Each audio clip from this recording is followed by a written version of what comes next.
سوال ہے کہ آپ کو ہر بیان اچھا ہوتا ہے، مگر معذرت کے ساتھ کہنا چاہتی ہوں کہ آج کل آپ ہر 2-3 جملوں کے بعد لو سامبو اور اس طرح کے دیگر جملوں کا زیادہ استعمال کرتے ہیں، اس سے آپ کا انداز بیان متاثر ہوتا ہے۔ تو ٹھیک ہے، وہ آپ اس کو سکپ کر کے آگے کر لیا کریں، آپ کے لیے وہ اس طرح ہے نا، کئی لوگوں کو وہ اچھا لگتا ہے، اور آپ کو ہو سکتا ہے لو سامبو کا مطلب ہی نہ پتا ہو۔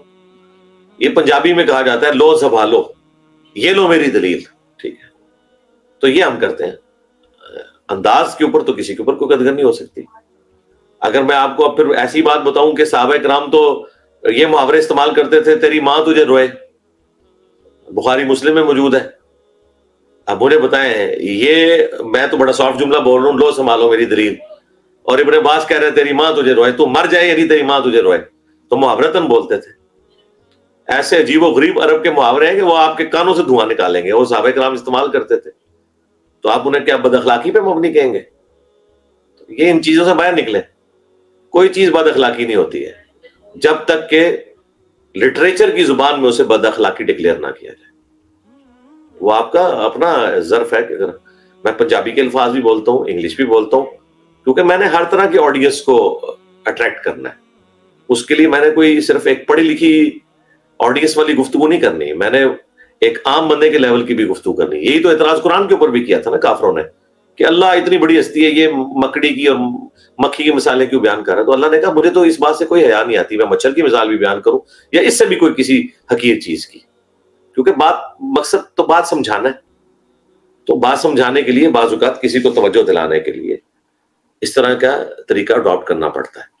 باقی جو برگر فیملی ممی ڈیڈی قسم کے لوگ ہیں، ان کا تو کام ہی نہیں ہے کہ ہماری اختلافی موضوعات کے اوپر ویڈیوز دیکھیں، ان کو تو بالکل ان ویڈیوز کی ہوا بھی نہیں لگنی چاہیے۔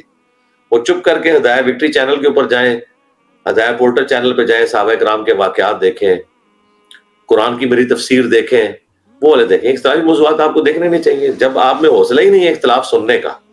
یہاں تو بھائی لوگوں کا گلا کاٹ رہے ہیں، ٹھیک ہے، آپ کے اوپر وہ زومبیز مسلط ہوئے ہوئے ہیں جو توہین مذہب کے نام کے اوپر لوگوں کو قتل کر رہے ہیں، تو ان کو تو ہم نے پھر میٹھی میٹھی باتوں کے ذریعے تو نہیں سمجھانا، ان کے لیے لینگویج کسی اور طریقے سے استعمال کرنی ہے۔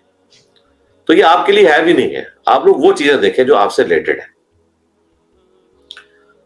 جس طرح سیکس کے پوائنٹ آف ویو سے کچھ ایسی ڈسکشن ہے جو صرف شادی شدہ لوگوں سے ریلیٹڈ ہے، اب کوئی کنوارا آگے کدھر کے کہ جی آپ یہ والا ڈسکشن کیوں کر رہے ہیں، تو بھئی آپ سے متعلق ہے بھی نہیں ہے، آپ بے فکر رہیں۔ لہذا کرنٹ افیئر جو اتنے کرٹیکل پاکستان میں چل رہے ہیں، جن کی وجہ سے ایک مصیبت کھڑی ہوئی ہے، دنگا فساد، لڑائی جھگڑا، قتل و غارت، اور پاکستان رہنے کے قابل نہیں رہا، ان ٹاپکس کے اوپر ہی میں یہ جملے بولتا ہوں نا۔ باقی یہ تو نہیں ہے کہ میں سبحان اللہ و بحمدی کی فضیلت بیان کر رہا ہوں اور اس میں لو سامبو بولتا ہوں، وہاں تو نہیں میں بولوں گا نا، جہاں ضرورت پڑے گی تو وہاں بولوں گا نا۔ ضرورت پڑے تو قرآن حکیم میں ایک سورت میں 31 دفعہ آیا فَبِأَيِّ آلَاءِ رَبِّكُمَا تُكَذِّبَانِ، حالانکہ اللہ کا تو ایک دفعہ کہہ دینا بھی کافی تھا، لیکن بات کو ایمفسائز کرنا تھا، وہ ٹاپک ایسا تھا۔ نیکسٹ۔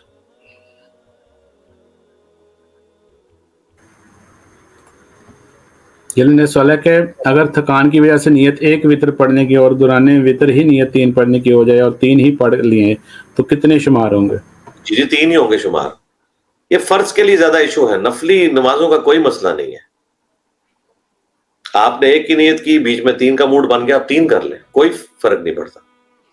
اسی طریقے سے 3 کی نیت کی ہے، بیچ میں 1 کا موڈ بن گیا، 1 پڑھ کے پھر دیں، کوئی مسئلہ نہیں ہے۔ اصل چیز تو نماز ہے، ہاں فرض ہے وہ کم زیادہ نہیں ہو سکتے، نفلی نماز کم زیادہ ہو سکتی ہے۔ نیکسٹ۔ نیکسٹ سوال ہے کہ نبی علیہ السلام نے فرمایا کہ میری امت میں 73 فرقے ہوں گے، 72 جہنمی ہوں گے، کیا ان جہنمی فرقوں کے پیچھے نمازیں پڑھنا درست ہے؟ جی یہ تو آپ ان فرقوں سے پوچھیں نا جو ایک دوسرے کو جہنمی کہتے ہیں، تو جو فرقہ آپ کو کہنا ہمارے فرقے کے پیچھے نماز پڑھیں اور باقی جہنمیوں کے پیچھے نہ پڑھیں، تو انہیں کہیں کہ یہ باقی سارے مل کے آپ کو بھی جہنمی کہہ رہے ہیں، تو سورت تو آپ کے پیچھے بھی نہیں پڑھنی چاہیے، ٹھیک ہے۔ ان حدیثوں میں کہیں نہیں لکھا ہوا کہ نماز کسی کے پیچھے نہیں ہوگی۔ اب مجھے بتائیں، جو جھوٹ بولنے والا ہے، سود کھانے والا ہے،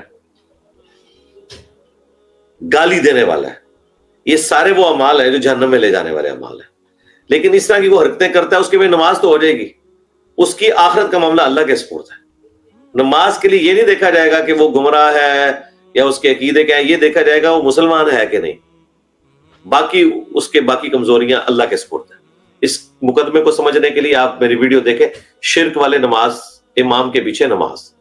جب ڈیفینیٹلی ایک فرقہ بن گیا تھا نا ایک بہت بڑے اختلاف کے اوپر، حضرت عثمان غنی کو محصور کر دیا تھا بلوائیوں نے، تو حضرت عثمان نے تو کہا ان کے پیچھے نماز پڑھو. اس وقت تو کسی کے دماغ میں نہیں آیا کہ آپ ان کے پیچھے نماز پڑھنے کا کہہ رہے ہیں کہ جو انہوں نے خلیفہ برحق کے خلاف بغاوت کر دی ہے. جی نیکسٹ.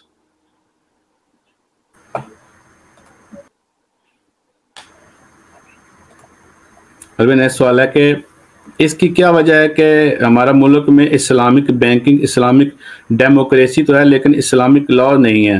کم از کم ریپسٹ کو تو اسلامک سزائیں دیں.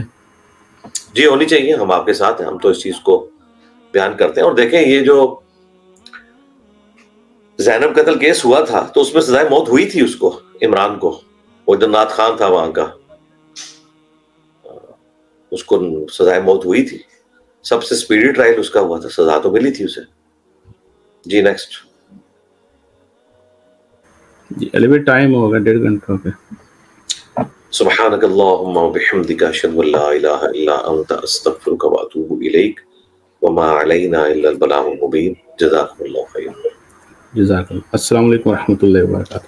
وعلیکم السلام ورحمۃ اللہ.